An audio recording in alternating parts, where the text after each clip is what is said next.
first most important thing. What's the second? The second is knowing where your actual hip joints are. Okay. Okay. So, like I said, a lot of people think that the hips are the top of the pelvis. Yeah. But the hip joint is very specific, and it's this ball and socket joint. Okay. It's the largest joint in our body. Yeah. Okay. It's a 2-inch ball. If you know, your trailer hitch is 2 inches, that's the size of the ball. Right? It's in this really deep crater. I can pull his hip out a little bit, right? Okay. It's in this really deep, I know that looks painful, It yeah? does. Yeah, Terribly dislocating painful. your hip is really, really bad. But the thing about this is it's a ball and socket joint. So if I take his leg, I can move his leg in all different directions. You can even put, Wow, look at that. He's quite flexible. Yeah. Okay, now, we can't do as much as he can because we have ligaments. And ligaments limit that movement, which is a good thing. Okay. If we didn't have ligaments, then we couldn't organize to ride. We just flop around. Yeah. Right? Okay, so the hip joint is a ball and socket joint. And what I want you to realize is how far in the two hip joints are. If we just move his arm out of the way, they're here. Okay. Now, the horse's spine is about 4 inches wide. Yeah. And the distance between our hip joints is about 5 to 6. So there's not a lot of space on either side of that. Sure. Anything we do to stiffen or tighten the hips is going to affect the horse. It's not only going to affect his back, it's going to affect his function in his hind leg. Okay. Okay? So we can't have a free hip until we organize the pelvis. Okay. And that's because there's a ligament called the iliofemoral ligament. I'm not certain that I can say that. I know. So I'll break it down, okay? Ilium, pelvis. Okay. I'll just let you say it. Yep. Continue. Femoral, femur, thigh bone. Okay. So it's an upside down Y, and it goes from the pelvis to the femur. And when we stand up, this back goes a little more hollow, and that ligament comes under tension, and it pulls the ball into the socket so we can stand. Okay. Now, if we didn't have that ligament holding us, and I'm not sure if we got to be really careful doing this with Elmer. You hold his legs. So the iliofemoral ligament prevents us from doing this. Okay. Okay? So when we stand up, it comes under tension and it pulls the ball into the socket, and that's why we can lean back and not fall over. Okay. Okay? So the upside is it's great for standing. Sure. The downside is it stiffens the hip in riding. Okay. Okay? Now, to take that out of tension, we have to find this pelvic position. Okay. We've got to flatten the lower back. As soon as I hollow, it comes under tension, pulls the ball into the socket. When I flatten, that ligament is released, and now I have more mobility in my hip. Okay. Okay? So, again, the flat back is critical to hip function. Okay. But once we've flattened the back, there's been so much compensation for this other position in terms of the muscles tightening around the hip. Okay. Okay? So what we have to do is be clear about where our hip joint is so that we can get it free in our mind. Okay. So I'm going to have you find your hip joints. I'll show you how to do it. Point one toe, okay? And you're going to take your hand, you're going to slide into the crease of your pants, Okay. right? And just slowly turn your knee left and right. And that's where your hip joint is. Okay. It's really deep in there, isn't Yeah. it?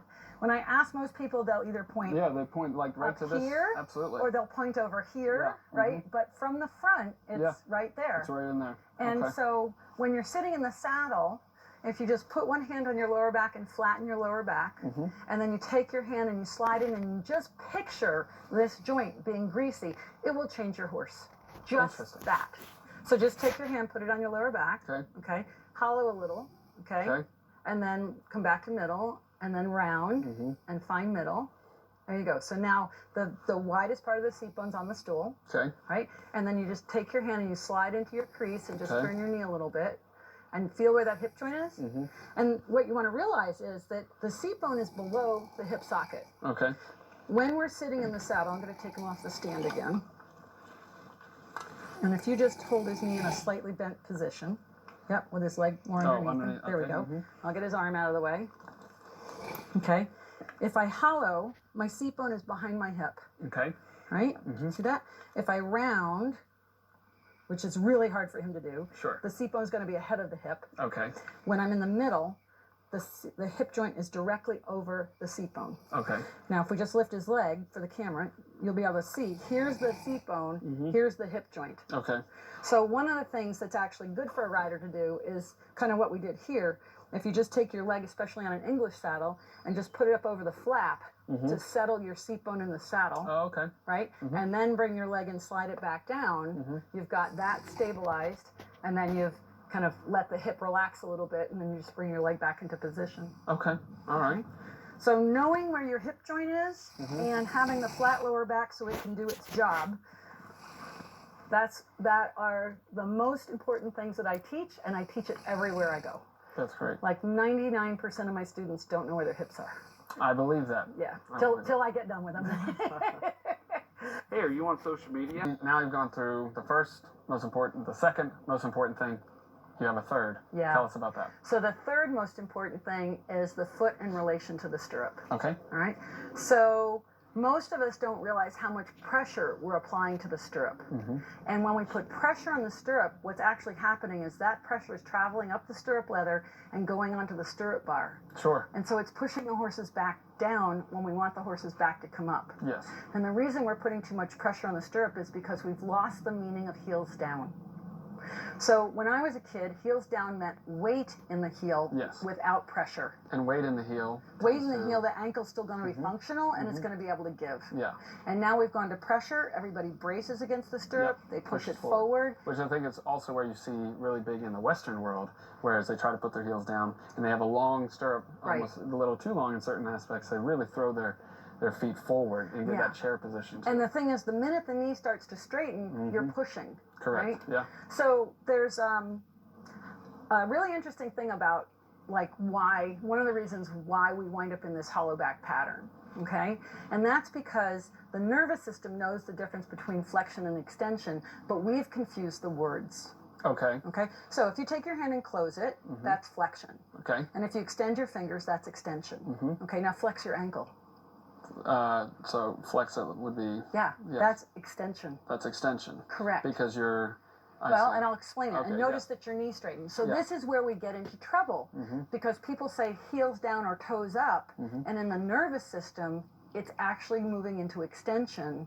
And that's why we wind up hollow and jammed and braced forward and trying to sit up, because that's all extension pattern. Okay. So let me take you through this so you understand. Sure. Because we're not going to change the terminology, but if we understand what's going on, then you can understand why I don't want pressure on the stirrup. Okay, so if you take your hand and you close it, that's flexion. If you flex your wrist, it goes down. We've already flexed the elbow. Okay. Okay, straighten the elbow, that's extension. Straighten the wrist, that's extension. Fingers, extension. Okay. So if you take your toes and curl them, that's flexion. And which way did your toes go? In. In and down. Yes. Right? So if you flex your wrist, it goes down. And if you flex your foot, it goes down. Okay. And notice that my knee bent as well. I see. Okay. Okay, so if Elmer was to do this, he's going to take his toes and he's going to curl them. This is flexion, this is flexion, this is all flexion. Okay. Okay? So extension, he's going to extend the toes, they go up. He's going to extend the ankle, it straightens. And notice by sympathy, the knee straightens. I see. And this is why we wind up pushing the foot forward, because we try to get the heels down by either pushing the heel or pulling the toes up. The nervous system responds in extension. The knee extends. Now our leg is braced. It's like a rod, and we pound on the horse's back. Okay. Okay, you with me? I'm trying. So we're not going to change the terminology. In the physical therapy world, what they've done is confuse it further. They call it dorsiflexion and plantar flexion. That would be tough. Yeah, because in the rest of the body, there's flexion and extension. But when we got to the ankle, we changed the words. Yeah. The problem is the nervous system still has extension. Okay. Right? And the muscles here on the front of the leg are the extensor muscles. So when they contract, they're bringing the foot up in this position. And then we get the knee straightening. So here we are jamming against the stirrup. Yes. Right? And that jamming, once we make this rigid, I got to be careful I don't knock him over. Yeah, let's not do that. It's going to go all the way up into his hip, and something has to move. Yes. And when you see those riders with the bobby heads or the jiggly upper bodies, that's because the shock absorbers, the ankle, knee, and hip, aren't working, and everything's shoving the rider around. Yes. In hunters, they pitch forward, this is rigid, and then they fall forward because there's no shock absorbers. Yes. Okay? So we're not going to change the terminology about heels down, but what we want to change is how we do it. Yeah. Okay, and what we're looking for is weight in the heel without pressure. Okay? So if you take your hand like this as the stirrup, and you take the ball of your foot and put it here, you want to be able to sink the heel down. Okay. Right? And you can feel that that leaves these joints movable. If you brace, it's rigid. Yes. Okay? So that means that we want the heel. How am I going to do this? I'm going to just, I'm going to put him. There you go. Yep, and we're just going to take his arm out of the way. And I'm just going to slide off my stool here. Okay? So we want this leg underneath the rider with functional joints that can move, right? As opposed to here braced. Yes. Right? So here we can have movement in the hip, knee, and ankle, which are the shock absorbers, and I can still have my heel sinking below the level of my foot. Okay. Just not braced. Okay. Does that make sense? It does make sense, absolutely. And so what's happening to people is, in an attempt to do what they're told, heels down, they jam, they brace, they push, and they're not corrected in terms of pressure. Sure. And that becomes the base of their body. And then that lever, that leg acts as a lever, and everything pitches around it. Yeah. And they wonder why they fall off over jumps or feel insecure or, loose at the canter. Yeah. Because these joints are not doing their job. Now, when you look at the idea of heels down, just let's take for picture, because sometimes that's where fashion comes from, is they look at a visual and they say, that's what I should look like. Right. With heels down, quote unquote. When you look at that, would you say that heels down should be more where they're a lot lower, or would you say it's almost a little bit more level? That's going to be determined by the length of your stirrup, the length of your foot, and the flexibility in your ankle. Okay. Okay? So if I'm riding dressage, I'm just going to have my heel a little lower than my toe. Yes. Okay? As I shorten the stirrup, my heel's going to sink a little more. Correct. Okay? However, if I have a short foot and stiff ligaments, I'm not going to have that depth of heel that somebody with a long, lanky leg and a long foot is going to have. So this is where it's so important to figure out what's right for our own body instead of trying to achieve what someone else is doing. Right? And so often you see the rider, especially in the hunter world, the long, lanky person with very flexible joints, and they can get so deep.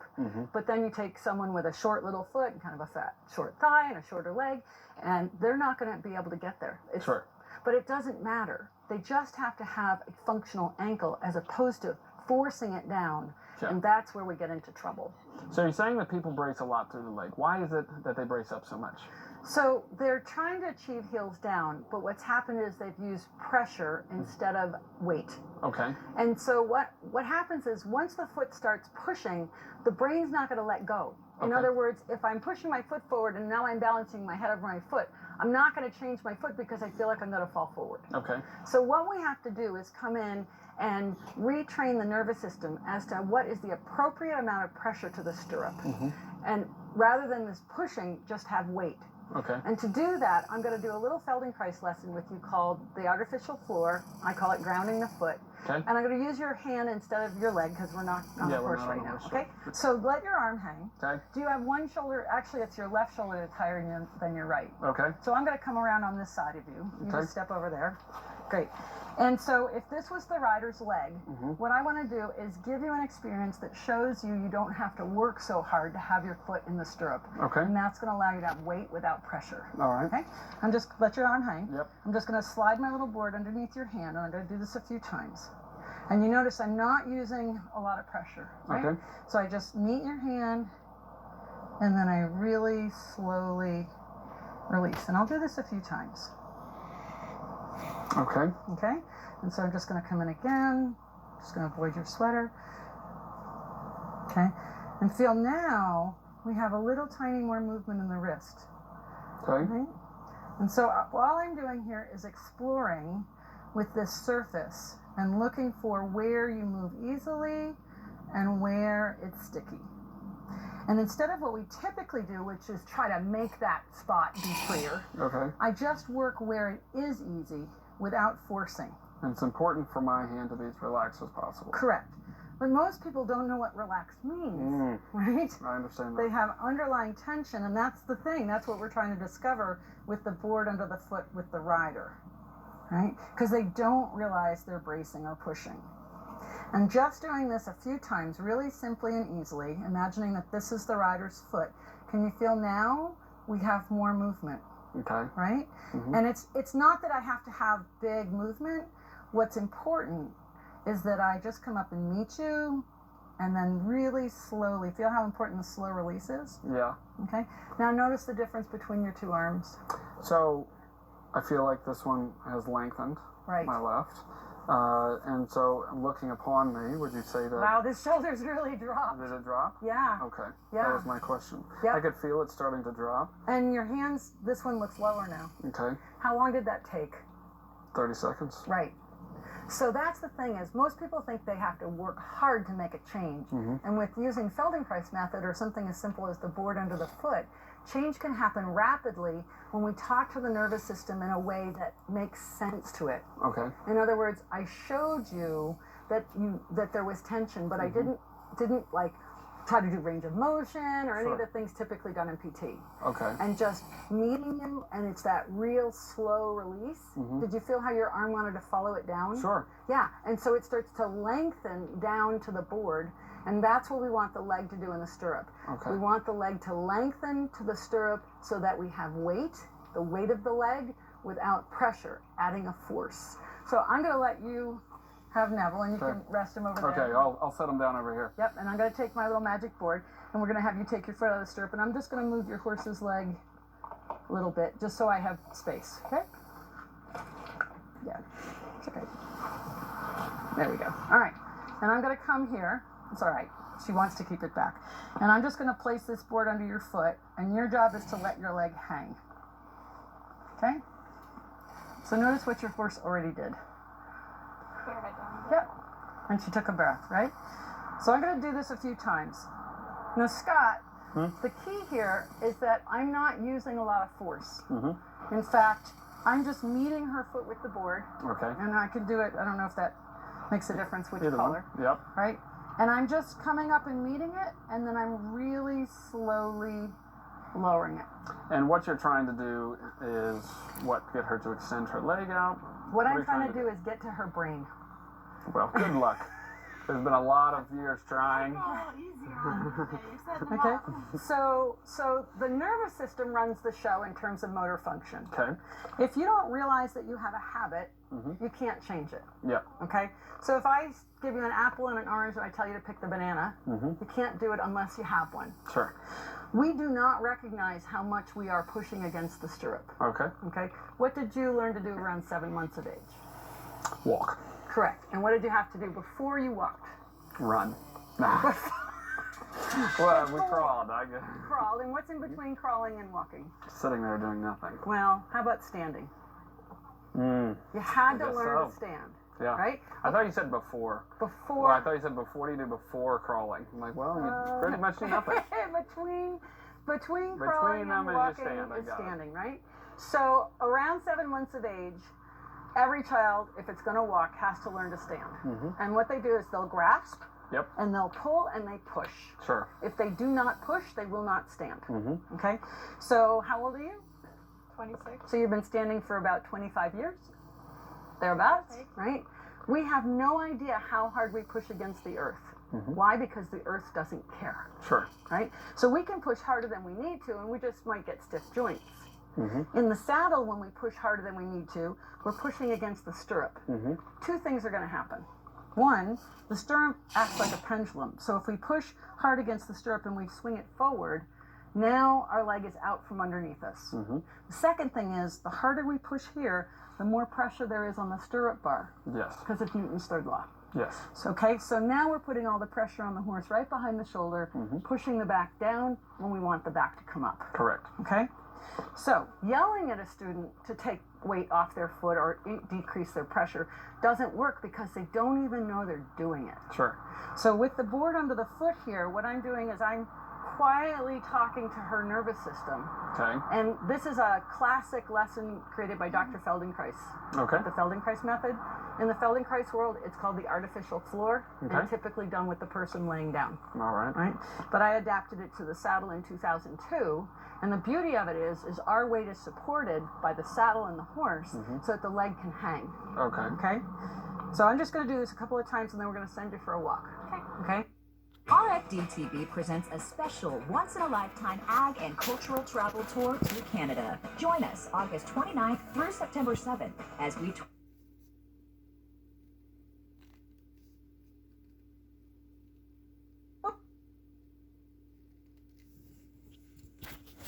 It's used in both large-scale and local farms. Join RFD Tours this summer for the Canada Agricultural Experience.